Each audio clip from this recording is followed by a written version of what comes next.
It was a quiet afternoon at a small-town diner, where two veterans, Marcus and James, sat enjoying their lunch after a long morning. Both had served their country with honor and carried the quiet confidence of experience. Suddenly, a police officer entered the diner. His eyes quickly locked onto the veterans, and without a word, he approached their table with an air of unwelcome authority. "What are you two doing here? This isn't the place for people like you," the officer said sharply. Marcus looked up calmly and replied, "We're just having a meal. No trouble here." The officer smirked, clearly expecting resistance. But he was about to get more than he bargained for. The officer's tone grew more aggressive as he leaned closer, invading their personal space. "You think you can just sit here and act like you belong? I don't want any trouble in my town." James calmly met the officer's gaze. "We're not looking for trouble. We're veterans, we've faced far worse than a rude remark." The officer scoffed, clearly irritated. "Yeah. Maybe you've forgotten who's in charge here." Marcus shook his head slowly. "We respect authority, but we also expect respect in return. We're not here to cause problems. We're just trying to eat in peace." The tension in the diner grew thick. Other customers glanced nervously at the unfolding scene, sensing the rising conflict. Suddenly, Marcus stood up, his posture steady and voice firm. "Officer, if you want to talk, let's do it with respect. Otherwise, we'll finish our meal and leave." The officer hesitated, caught off guard by the veteran's calm yet assertive stance. The officer's face flushed with frustration, but Marcus's steady gaze didn't waver.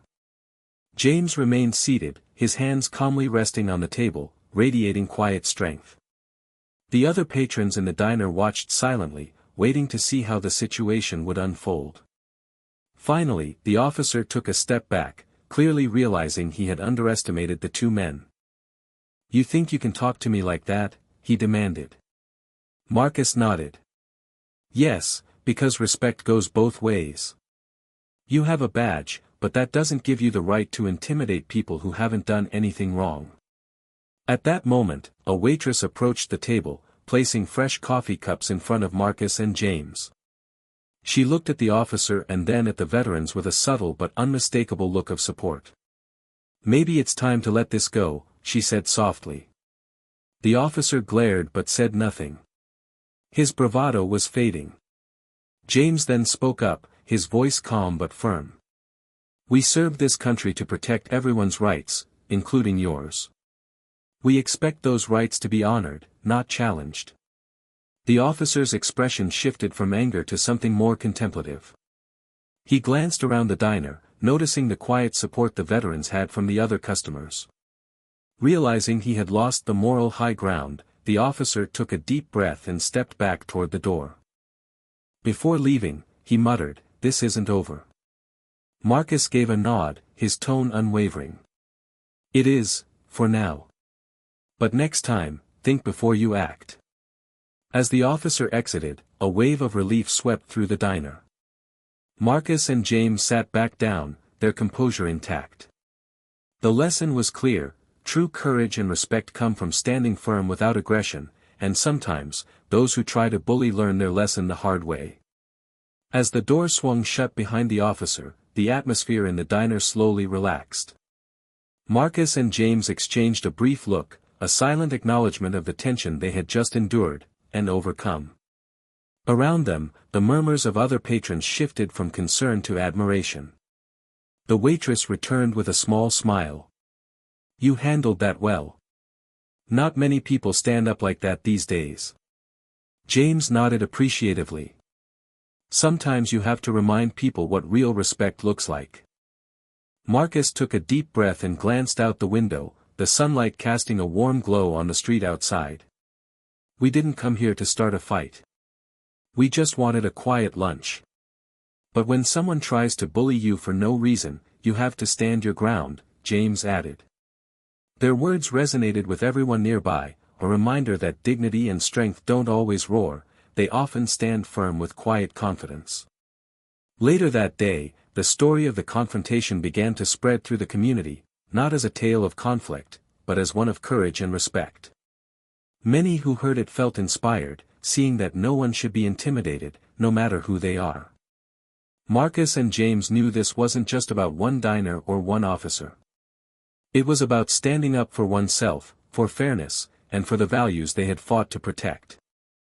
In the end, the officer had learned a brutal lesson, not through force or anger, but through the unwavering resolve of two veterans who refused to be pushed around. And that was a lesson he, and others, would not soon forget.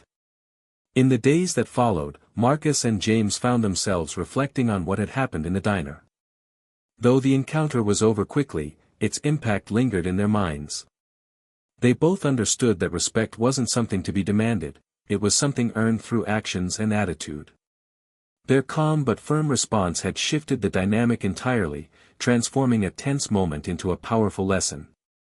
Word of the incident spread quietly among locals. Some approached the veterans to express their admiration, thanking them for showing strength without resorting to confrontation. Others shared stories of their own experiences where standing up calmly had made all the difference.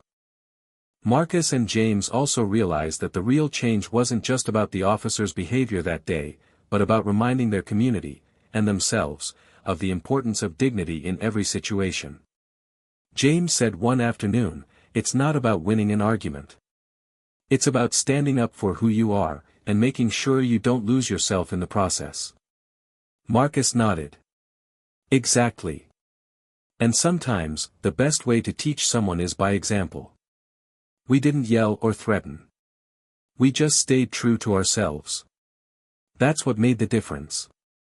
Their story became a quiet symbol of resilience. In a world where quick tempers and harsh words often escalate conflicts, Marcus and James showed that strength and respect go hand in hand, and that courage can be calm, steady, and deeply impactful. The officer's harsh words were soon replaced by reflection, and while Marcus and James didn't seek to change him, they hoped that their actions planted a seed of understanding. For the veterans, the experience reaffirmed a lesson they had known all along: real power lies not in intimidation or force, but in the quiet confidence to stand up and say, "Enough." And in that simple act, they had changed more than just one afternoon at a small-town diner, they had reminded everyone watching what true strength looks like. Weeks passed, but the encounter at the diner remained a topic of quiet conversation throughout the community.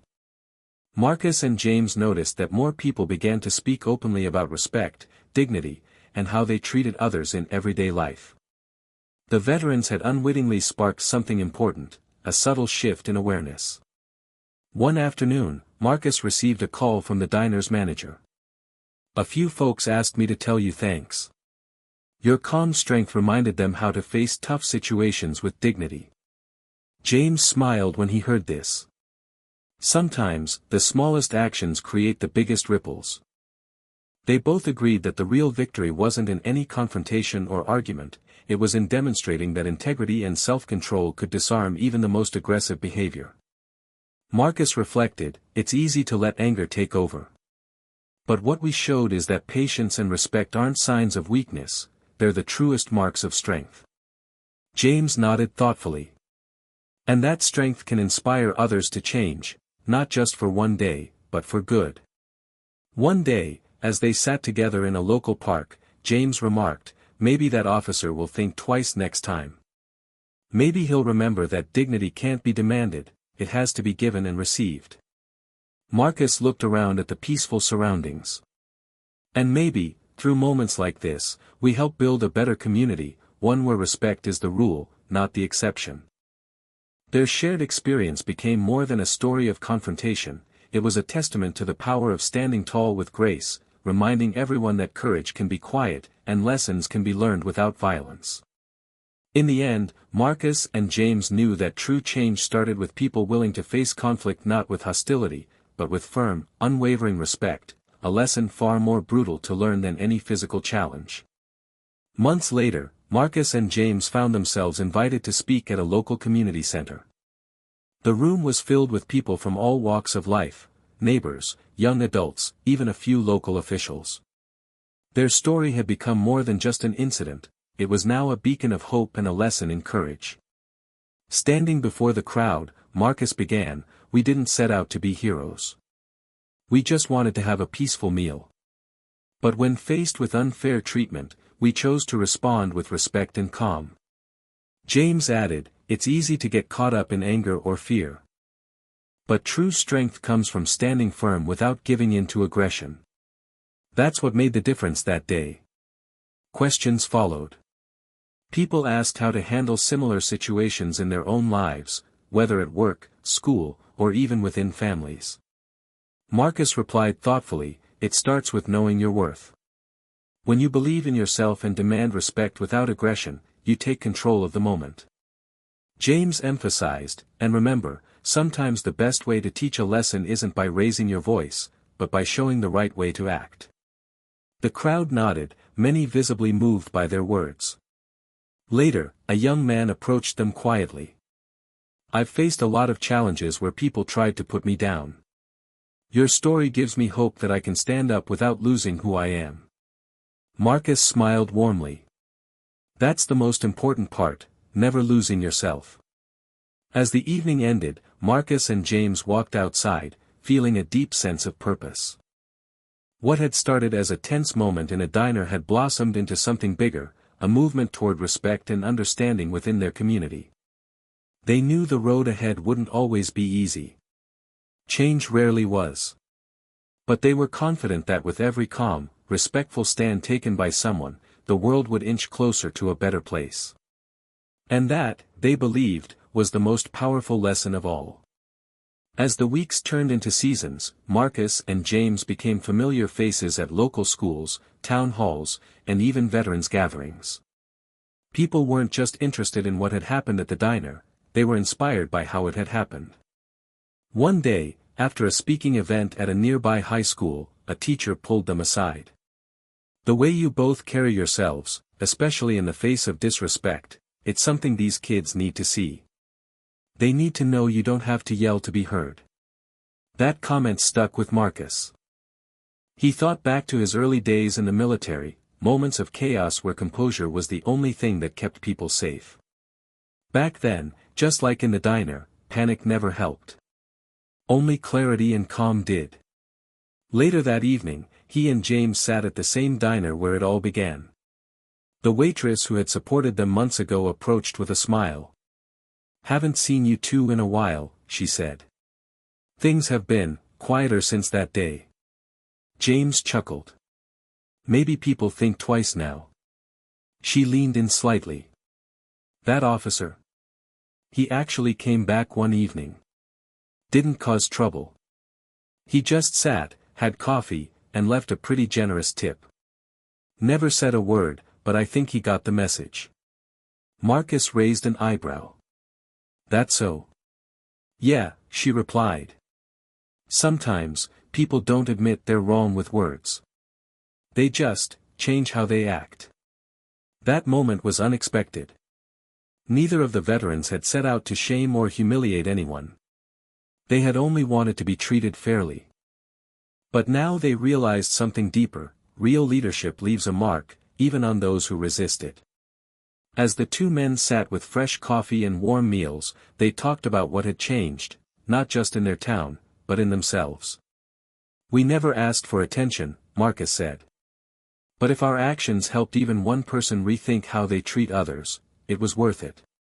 James agreed. Change doesn't always start with big speeches or protests. Sometimes, it starts with someone refusing to be disrespected, and doing it without losing their peace. The lights in the diner dimmed as evening settled in. And in that quiet, familiar space, Marcus and James knew they had made a difference, not just by what they said, but by how they had chosen to live.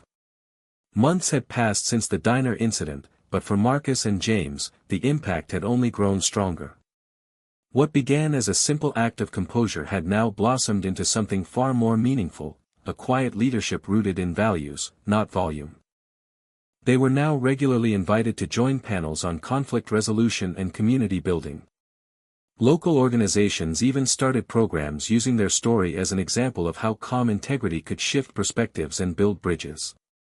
One such program, called the Quiet Strength Initiative, was launched in their honor, focused on teaching young people how to handle adversity without losing themselves.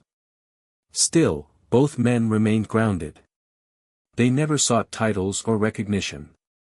To them, leadership wasn't about praise, it was about consistency. But one afternoon, something unexpected happened. They received a letter, handwritten, folded neatly inside an unmarked envelope.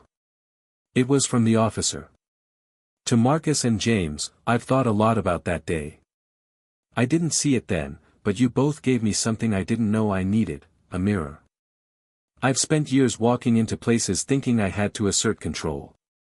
That day, you showed me a better way. You didn't raise your voices. You didn't threaten me. You stood tall and let your presence speak louder than any words. I didn't handle that well. But I've been trying to change. Since then, I've taken courses, spoken to veterans, and spent more time listening than talking. I'm not writing this for forgiveness. I'm writing to say thank you, for challenging me without hate. I hope our paths cross again, and if they do, I'll greet you with respect. Officer R. Marcus read the letter once. Then twice. He handed it to James without a word.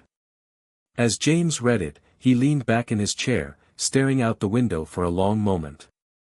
Well, he finally said, looks like the lesson landed. Marcus nodded slowly. And maybe that was the point all along, not to fight back, but to reflect something better. They didn't rush to reply. There was no need. The letter itself was enough, a rare glimpse of growth from someone who, just months ago, had stood as a symbol of unchecked authority. But now, he was proof that even those who seem unwilling to change sometimes just need to be shown how. The next time they returned to the diner, things felt different. The regulars greeted them like old friends. The waitress brought their coffee without asking. And across the room, an older man in a plain jacket tipped his head in quiet acknowledgement. Marcus and James exchanged a glance. Think that's him? James asked. Marcus just smiled. Doesn't matter. What matters is, we did it right. And in that small-town diner, filled with quiet conversations and clinking dishes, the loudest thing was the silence between two men who had changed a life, not through force, but through the undeniable weight of dignity. The months following the officer's letter brought a new sense of peace to Marcus and James. The tension that once filled the diner, and their community, had softened, replaced by conversations grounded in understanding and respect. One crisp autumn evening, the veterans were invited to a community gathering organized by local leaders. The event was meant to celebrate unity and progress, and Marcus and James were honored guests. As they stepped up to the podium, Marcus looked out over the crowd, faces reflecting a shared hope for a better future. He cleared his throat and began. We didn't come here to be heroes, he said. We came here simply to stand up for respect, dignity, and common decency. What happened at that diner wasn't about conflict, it was about courage, the courage to respond with calm and strength in the face of unfairness. James continued, we all have moments when we're challenged. It's easy to react with anger or frustration. But true change, true leadership, comes from how we carry ourselves when no one's looking. The crowd listened intently, some nodding, others wiping away tears. The room felt charged with the power of their words. Later that evening, as the gathering wound down, a familiar figure approached quietly. It was Officer R., the same man who had once confronted them in anger but now approached with humility. He extended his hand. Thank you, he said simply. For showing me a better way. Marcus shook his hand firmly. It's never too late to learn. James smiled. And it's always possible to change. The officer nodded, his eyes sincere. Around them, the crowd watched silently, witnessing a moment that embodied growth, forgiveness, and hope. As the night ended, Marcus and James walked out into the cool air, feeling a profound sense of accomplishment, not because they had won a battle, but because they had helped spark a movement rooted in respect. They knew the journey wasn't over. There would be challenges ahead, new moments demanding patience and courage. But now, they faced the future with the unshakable belief that dignity, quiet strength, and unwavering respect could change hearts, and perhaps even the world. In the end, the brutal lesson was not one of anger or force, it was the power of standing tall, speaking calmly, and teaching by example. And that, they knew, was the greatest victory of all. Days after the community event, Marcus and James found themselves back at the diner, not as strangers or targets of confrontation, but as respected members of their town. The atmosphere was warmer now, filled with familiar faces and genuine smiles. Sitting at their usual booth, they talked quietly about how much had changed, not only in others but within themselves. "I never thought standing firm without anger could be so powerful," James said, stirring his coffee thoughtfully. "It's like we rewrote the rules on what strength really means." Marcus nodded. "It's funny, when I was younger, I believed strength was about fighting harder, louder. But now, I see it's about control. About knowing when to hold your ground and when to walk away." Their conversation drifted to the future. Both men knew their work wasn't finished. There were still challenges to face, injustices to confront, and lessons to share. "But at least now," Marcus added with a smile, "we have a story that shows it's possible to change minds and hearts without losing yourself." James looked out the window, watching children play in the street. "If we can teach the next generation to stand with dignity and respect, maybe the world will be a little better for them." Their resolve was steady. The encounter with the officer had been a turning point, not just a clash, but a catalyst for growth, understanding, and hope. As the sun set behind the diner's neon sign, casting a soft glow over the quiet street, Marcus and James felt a deep sense of fulfillment. They had turned a moment of tension into a lifelong mission. A mission to inspire others to respond to adversity with calm courage, to lead by example, and to believe that respect is the foundation of every strong community. In that small town, in that simple diner, two veterans had taught a brutal lesson, not with anger, but with quiet strength, and in doing so, had changed the course of many lives. The story of that afternoon at the diner became more than just an isolated event, it grew into a legacy. Marcus and James, once simply two veterans trying to enjoy a meal, had become symbols of resilience, respect, and the transformative power of dignity. Communities nearby began adopting their message, and local schools invited them to share their experience with students eager to learn how to handle conflict with honor and calm. Their story was shared not as a tale of confrontation but as a blueprint for peaceful strength. One evening, as they sat together reflecting on their journey, Marcus said, "It's strange how a single moment can change everything." James nodded. "We didn't just teach that officer a lesson. We taught ourselves, our community, and maybe even a few strangers what it means to stand tall without losing your peace." Their eyes met, understanding that the real battle was never about winning or losing, it was about staying true to one's values in the face of challenge. From that day forward, they carried with them not just the memory of conflict but the pride of a lesson well taught. A lesson that courage doesn't roar, it stands firm, quietly and unshakably. And in a world too often divided by anger, Marcus and James reminded everyone that respect and strength could heal, unite, and inspire. Their journey was a testament to the idea that sometimes the most brutal lessons are those learned not through force, but through the quiet power of integrity. And that is a lesson no one will forget.